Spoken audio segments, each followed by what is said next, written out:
पिछले दिनों तेज बारिश होने के कारण हिमाचल के कई जिलों में बाढ़ और भूस्खलन की तस्वीरें सामने आ रही हैं। अब ऐसे में लाहौल स्पीति में जगह जगह भूस्खलन हुआ, जिसने जमकर कहर बरपाया। इसमें स्थानीय लोगों के साथ साथ पर्यटक भी फंस चुके हैं और उनका रेस्क्यू ऑपरेशन किया जा रहा है।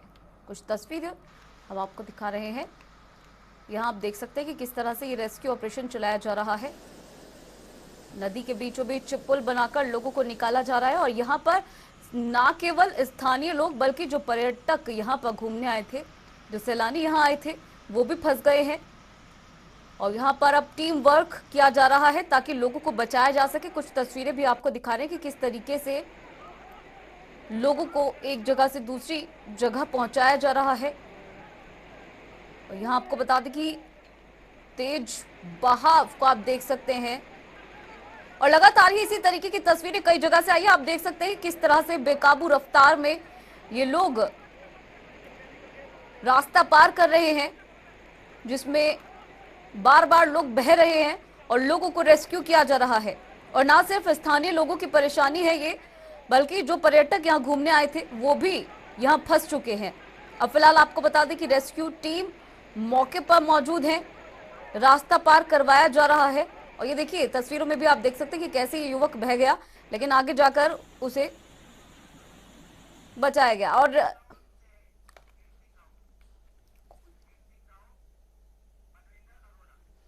और हमारे साथ बलविंदर अरोड़ा जी जुड़ गए हैं। क्या कुछ जानकारी आ रही है, क्या कुछ अपडेट आ रहे हैं? देखिए, अभी हम जो ग्राउंड जीरो पे हैं, सांसा नाला है, सांसा गांव का तिक्की नाला है, जहाँ पे अभी रोड रिस्टोरेशन का जो कार्य प्रगति शुरू काफी देर से चला है। तो मैं आपको दिखाना चाहूंगा कि जो जो ये नीचे के जो इलाके, यहाँ पे जो टेम्परेरी जो पुल अभी जो तैयार किया जा रहा है, ताकि जो लोग जो है वो जो जो बीमार हैं या जो दूसरी हालत में जिनको इमरजेंसी में लाया जाना है, उनके लिए जो एक पुल तैयार किया जा रहा है। साथ ही थोड़ी दूर पर यहाँ से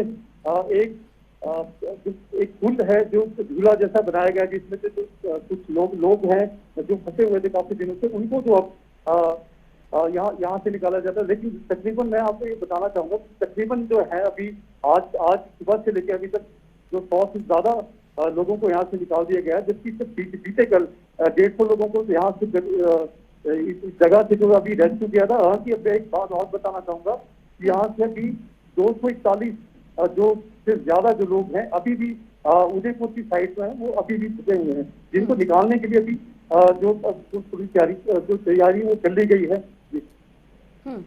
बिल्कुल मनविंदर, और कई जगह से इस तरीके की तस्वीरें भी आई है और खबरें भी आई हैं कि रास्ते ब्लॉक हो चुके हैं, चट्टानें टूटी हैं। और अब हम अपने दर्शकों को भी कुछ तस्वीरें दिखा रहे हैं जहां नदी का तेज बहाव में लोगों को रेस्क्यू किया जा रहा है। किस तरह से टीम अपना काम कर रही है लोगों को बचाने के लिए? देखिए, जाहिर तौर पर क्योंकि बीते 3 दिनों से जो है लगातार जो बारिश का दौर जारी है और नदी नाले काफी उफान से, अभी जो हमने तस्वीरें जो ग्राउंड से दिखाई हैं, क्योंकि जिस तरह से पूरे अभी क्योंकि शाम का समय है और ऐसे में अब जो है नाले का पानी जो है वो लगातार अब बढ़ना शुरू हो गया है। ऐसे में जो बीआरओ के जो जवान हैं उन्हें जो खासी मुशक्कत जो करनी पड़ी है, क्योंकि लगातार जो क्योंकि रिस्टोरेशन का जो सड़क का वो काम करना है, क्योंकि एक जगह नहीं, ये 4 जगह से जो सड़कें जो टूटी हुई हैं। ऐसे में जो स्थानीय लोग हैं वो भी जो लोगों को निकालने का जो प्रयास कर रहे हैं, क्योंकि ये 4 जगह जो है वो अलग अलग जगह पे जो टूरिस्ट हैं या दूसरे जो हिमाचल के अन्य जिलों से लोग हैं वो यहाँ काफी दिनों से फंसे हैं। बिल्कुल मनविंदर, जिस तरह से भी आपने बताया कि लोग यहाँ फंसे हुए हैं, स्थानीय लोगों के साथ पर्यटक भी यहाँ पर फंसे हुए हैं। अभी फिलहाल कितने लोग ऐसे हैं जिनका अभी रेस्क्यू करना बाकी है, कितने लोग फंसे हुए हैं? देखिए, जिला प्रशासन की माने तो उदयपुर की तरफ है, वहाँ पे अभी 231 जो लोग हैं अभी भी वहाँ फंसे हुए हैं। हालांकि जो बीच के जो जहाँ पे हम अभी खड़े हैं, यहाँ से जो कुछ स्थानीय लोग हैं या फिर जो केलोंग जिन्होंने जाना था या मनाली जाना था, उन लोगों को भी यहाँ से निकाला जा रहा है। तो और दूसरी जगह ये रेस्क्यू जो 7 जगह भी जो चलाया जा रहा है, जहाँ से अलग अलग जगह से तो स्थानीय जो ग्रामीण है और जिला प्रशासन के और बीआरओ के जो लोग हैं, इसमें जो रेस्क्यू कार्य में जो जुटे हुए हैं। बिल्कुल मनविंदर, क्योंकि अभी हम अपने दर्शकों को कुछ तस्वीरें भी दिखा रहे हैं जिसमें पहाड़ों पर से पत्थर टूट टूट कर गिर रहे हैं। ऐसे में लोगों को किधर पहुंचाया जा रहा है, किस स्थान से दूसरे स्थान पर किस तरीके से आगे पहुंचाया जा रहा है, टीम वर्क किस तरीके से काम कर रहा है? तो देखिए, मैंने अभी आपको थोड़ी देर पहले तस्वीरें भी दिखाई थी। यहाँ पे एक तरफ जहाँ एक जो पुल का जो निर्माण किया जा रहा है, ताकि जो इमरजेंसी जो या कोई बीमार जो है उन्हें पुल से निकाला जाए, और साथ ही इसके साथ ही जो झूले का भी झूला भी लगाया गया है, जिसके बाद जो लोगों को आर पार किया जा रहा है, ताकि जो हालांकि प्रशासन का दावा ये भी है कि आज शाम या कल तक जो है, जो जितने भी लोग हैं यहाँ पे उन्हें निकाला जाए। हालांकि जो हमारी बीआरओ कमांडर उनसे भी बात हुई है, लेकिन वो उनका कहना था कि जो अभी जो रोड को जो नुकसान हुआ है उसे कम से कम अभी 20 से 25 दिन अभी और लगेंगे कि जो रोड है केलांग से उदयपुर तक का, उसे शुरू करने में। बिल्कुल मनमिंदर, और इन सब स्थिति के अंदर, सिचुएशन के अंदर कैबिनेट मंत्री ने भी यहाँ का दौरा किया, क्या कुछ उन्होंने कहा है? जाहिर तौर पर वो कैबिनेट मंत्री हैं, वो लगातार इस पर नजर बनाए हुए हैं। हालांकि अभी थोड़ी देर पहले वो यहाँ से जो टेम्परेरी जो झूला एक जो बनाया गया है, लोग जो फंसे हैं उन्हें पार करवाने के लिए, उससे वो अब दूसरी तरफ जो हालचाल जो फंसे हुए लोगों का हालचाल वो पूछने गए हैं। हालांकि जो पूरी जो इससे जो रेस्क्यू जो है ऑपरेशन है, वो या सड़क के निर्माण तो फिर से पुनः निर्माण कार्य है, उसे वो अपनी देखरेख में वो सब कर रहे हैं। और अभी थोड़ी देर पहले सूचना ये भी मिली है कि सूबे के मुख्यमंत्री जो है वो थोड़ी देर में अभी लाहौल स्पीति को पहुंचते हैं और जो हाल जानेंगे यहाँ के। चलिए मनमिंदर, बहुत बहुत शुक्रिया इस महत्वपूर्ण जानकारी के लिए। तो अब से कुछ देर बाद यहाँ मुख्यमंत्री भी पहुंचेंगे यहाँ के हालातों का जायजा लेने के लिए। वहीं हिमाचल प्रदेश में बारिश के कारण अब तक कितना नुकसान हुआ है प्रदेश सरकार का, और क्या कुछ कदम सरकार की तरफ से उठाए जा रहे हैं, उस पर सीएम जयराम ठाकुर ने क्या कुछ कहा है, वो आपको एक बार सुनाते हैं। इस पर भारी बारिश के कारण नुकसान काफी हुआ, जान माल का नुकसान हुआ है। जहां धर्मशाला के पास शाहपुर में बो गांव में भी क्षति हुई, लोगों के मकान चले गए, 10 लोगों की दुखद मृत्यु हुई उसमें। और उसी तरह से किन्नौर में भी एक घटना घटित हुई, जो पहाड़ से पत्थर गिरने के कारण उसमें 9 लोगों की दुखद मृत्यु उसमें हुई है।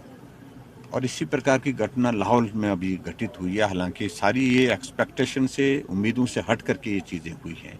खासतौर से किन्नौर में उस दिन बारिश नहीं थी, बारिश में तो पत्थर गिरने की संभावना ज़्यादा रहती है, बिना बारिश के वहाँ पर पत्थर गिरे और नुकसान हुआ है, 9 लोगों की जान गई। और बरसात के मौसम में आमतौर पर ये माना जाता है कि लाहौल में बारिश नहीं होती है, और होती भी नहीं थी, ज़्यादा कम ही होती है बारिश। और टूरिस्ट इन दिनों में लाहौल घूमने के लिए जाते हैं, और अटल टनल के बाद बनने के बाद जो है टूरिस्ट का जो है लाहौल स्पीति में जाने का बहुत बड़ा नंबर बढ़ा है। ऐसे में अचानक वहाँ पर बारिश होना और बाढ़ की शेप में आना, उसमें पुल बह जाना, एक पुल तो पूरी तरह से क्षतिग्रस्त है, 3 पुल भी उसमें डैमेज हुए हैं, और लगभग 221 के लगभग उसमें टूरिस्ट वहाँ पर फंसे हुए हैं। रेस्क्यू ऑपरेशन चला है, एनडीआरएफ और आईटीबीपी वहाँ पर मौजूद है रेस्क्यू ऑपरेशन में। और अभी तक जो 10 लोगों के बहने की वहाँ पर आशंका थी, उसमें से 7 लोगों के शव प्राप्त हो गए, 3 लोगों के शव अभी प्राप्त हुए नहीं है। और इसके अतिरिक्त जो लोग वहाँ पर फंसे हुए हैं, जो स्टैंडर्ड है, उनका हमने ये तय किया है कि वो सुरक्षित स्थान पर ही रहें। उनकी व्यवस्था वहाँ पर की गई है, खाने की, रहने की। और उसके साथ में आज हम प्रयत्न कर रहे थे कि स्टेट का जो हमारा बड़ा चॉपर जो है वो हमारे पास अब अवेलेबल हो गया है, शिमला पहुँच गया है।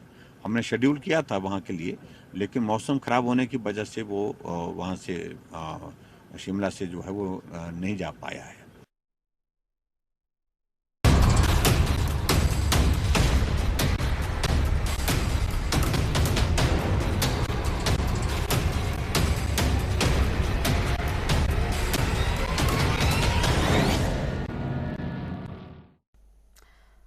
बारिश का टेरर, जी हां, हिमाचल प्रदेश के मुख्यमंत्री जयराम ठाकुर शुक्रवार को धर्मशाला पहुंचे और इस बाबत उनका पार्टी के नेताओं ने, कार्यकर्ताओं ने जोरदार स्वागत किया। धर्मशाला के विधायक विशाल नहरिया और कैबिनेट मंत्री सरवीण चौधरी भी मौके पर मौजूद रहे। सीएम जयराम ठाकुर ने इस मौके पर क्या कुछ कहा, वो आपको एक बार सुनाते हैं। ऑडियो वायरल हुआ है कि जांच के हमने कहा कि इसका पता करिए कहां से चला है।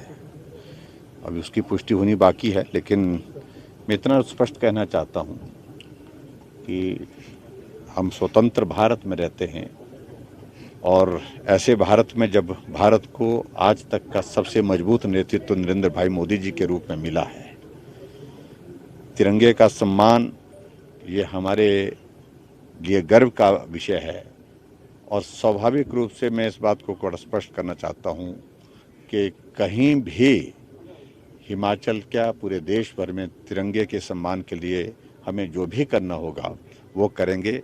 ऐसी थ्रेटनिंग से, ऐसी बातों से विचलित या कोई करने की कोशिश करे तो वो सफल नहीं होंगे। स्वाभाविक रूप से चुनाव जब होता है तो बहुत सारे लोगों में ये मन में भाव आता है और उसे गलत नहीं समझना चाहिए। पार्टी का नेतृत्व तो सक्षम है, तय करेगा, निर्णय करेगा और उसके बाद जब निर्णय होगा तो उसके बाद सब उसकी जीत के लिए पूरी मेहनत के साथ काम करेंगे। सीबीएसई के 12वीं के नतीजे शुक्रवार को आए और इस बाबत कांगड़ा जिले में बच्चे इन नतीजों से कितना संतुष्ट है, हमारे संवाददाता ने बच्चों से बातचीत करके पूछा। दिखाते हैं आपको।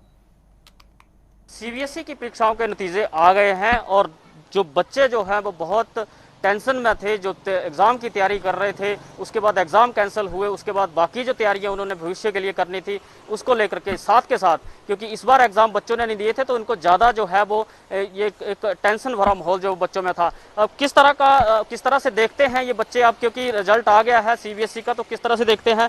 सबसे पहले आप कौन से स्कूल के स्टूडेंट हैं? मैं डीएवी पब्लिक स्कूल पालमपुर का छात्र हूँ। नाम क्या आपका? मेरा नाम आर्यन धीमान है। आप ये रिजल्ट आ गया है, आप किस तरह से देख रहे हैं? हमने इस बार एग्ज़ाम नहीं दिए थे तो हमारे मन में थोड़ा तनाव था कि कैसा रहेगा रिजल्ट, पर रिजल्ट अच्छा रहा है। अब हम आगे की तैयारी कर सकते हैं, जो हमने आगे के एंट्रेंस एग्ज़ाम भरे हैं उसकी हम तैयारी कर सकते हैं। अभी किस चीज़ की तैयारी कर रहे हैं आप? मैं अभी जेईई की तैयारी कर रहा हूँ। बिल्कुल बिल्कुल, तो ये जेईई मेन की तैयारी कर रहे हैं अभी और इस तरह की तैयारी इनकी आगे भी चलती रहे। कुछ और स्टूडेंट्स हैं, उनसे भी बात करेंगे। क्या नाम है आपका? मेरा नाम अभय है। अब ये रिजल्ट आ गए हैं, अब क्या तैयारी कर रहे हैं और किस में इंटरेस्ट है आपका, आप क्या करने वाले हैं? मैंने मेडिकल रखा हुआ तो मैं अभी नीट की तैयारी कर रहा हूँ, तो आगे अब एमबीबीएस के लिए ट्राई करूँगा। ओके, तो इस बार एग्ज़ाम जो हैं आपने नहीं दिए थे, सीधा रिजल्ट ही आया है, तो कहीं मन में तनाव था? हाँ, स्कूल में मैं जैसे स्कूल वाले कैसे नंबर देंगे, अगर स्कूल में कुछ इंडिसिप्लिन किया हो कभी तो फिर मार्क्स के लिए प्रॉब्लम। बिल्कुल। एक और स्टूडेंट मेरे साथ है, इनसे भी बात करेंगे। बेटा क्या नाम है आपका? मेरा नाम ऋतिक राणा है। ऋतिक जी, ऋतिक बेटा क्या आपने सोचा था, क्योंकि एग्ज़ाम भी नहीं हुए थे, अब रिजल्ट आ गया है, किस तरह से देख रहे हैं आप?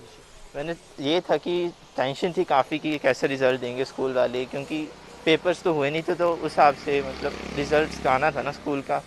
और बाकी फिर अब सीबीएसई का रिज़ल्ट आ गया तो बढ़िया रिज़ल्ट आया। ये थे मेरे साथ कुछ स्टूडेंट्स थे, हमने बात की। साफ कहना है, क्योंकि बेशक इन्होंने पूरा साल तैयारी की थी, लेकिन साथ के साथ क्योंकि इस बार एग्जाम इन्होंने नहीं दिए थे तो रिजल्ट इनके बस में नहीं था। किस तरह का रिजल्ट आना है वो इनको भी नहीं पता था। जनता टीवी के लिए कांगड़ा से अनूप धीमान। हिमाचल प्रदेश सरकार ने कोरोना की संभावित थर्ड वेव को लेकर क्या कुछ तैयारियां की हैं, इसको लेकर जब सीएम जयराम ठाकुर से सवाल पूछा गया तो उन्होंने क्या कुछ कहा वो आपको सुनाते हैं। अभी तक तीसरी लहर के बारे में बात हो रही है, तीसरी लहर आएगी ये चर्चा है, लेकिन हमारी जहां तक तैयारी की बात है, हमने अपने सारी व्यवस्थाओं को चाक चौबंद रखने के लिए कहा है और पर्टिकुलरली थर्ड वेव अगर आती है तो हमारे पास जो कैपेसिटी जो पिछले सेकंड वेव के दौरान हमने जो है अपग्रेड की है, इन्हांस की है, ऑगुमेंट की है, तो वो कैपेसिटी अभी हमारे पास बिल्कुल इंटैक्ट है, मौजूद है। और थर्ड वेव अगर आ ही जाती है, भगवान करे ना आए, लेकिन आ ही जाती है, हम पूरी तरह से तैयार हैं। इस पर बारी वहीं सीएम जयराम ठाकुर फतेहपुर दौरे पर पहुंचे। उन्होंने फतेहपुर वासियों को करोड़ों रुपए की सौगात दी और एक दिवसीय दौरे के दौरान उन्होंने 50 करोड़ रुपए की परियोजनाओं की आधारशिला रखी तो फतेहपुर वजीर राम सिंह स्टेडियम में जनसभा को संबोधित भी किया।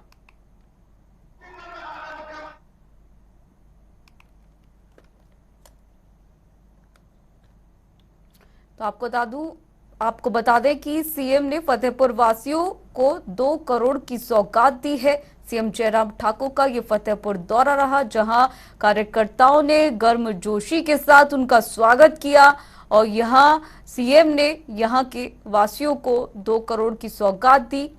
और कुछ तस्वीरें भी हम आपको दिखा रहे हैं इस दौरे के दौरान की, जब कार्यकर्ताओं ने उनका बेहद ही गर्मजोशी के साथ स्वागत किया।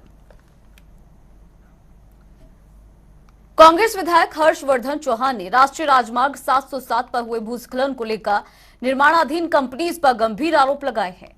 उन्होंने भूस्खलन के लिए निर्माणाधीन कंपनीज को ही जिम्मेदार ठहराया है। मीडिया से बातचीत करते हुए हर्षवर्धन चौहान ने कहा है कि NH 707 निर्माण कार्य में जो 4 कंपनीज लगी हैं, उनके द्वारा अवैज्ञानिक तरीके से यहां पर काम किया गया। वहीं हर्षवर्धन चौहान ने यह भी कहा कि कंपनी के द्वारा गिराए जा रहे डंपिंग से यहां मलबा लोगों के घरों में घुस रहा है। जो कंपनियां नेशनल हाईवे को 4 कंपनियां बना रही हैं, जिसमें से 3 कंपनी ने काम शुरू किया है, बहुत हैप-हैज़र्ड तरीके से, अनसाइंटिफिक वे से जो है वो काम किया जा रहा है। और आपने देखा होगा कि जो डंपिंग साइट्स है वो उन्होंने नालों में बना दिए, और नालों में बनने के बाद वो सारे का सारा सिस्टम चोक हो गया, पानी चोक हो गया, और वो सारे का सारा मलबा बह करके लोगों के खेतों में, मकानों को डैमेज करते हुए, पानी के सोर्सों को और घाट को डैमेज करते हुए बहुत नुकसान हुआ है।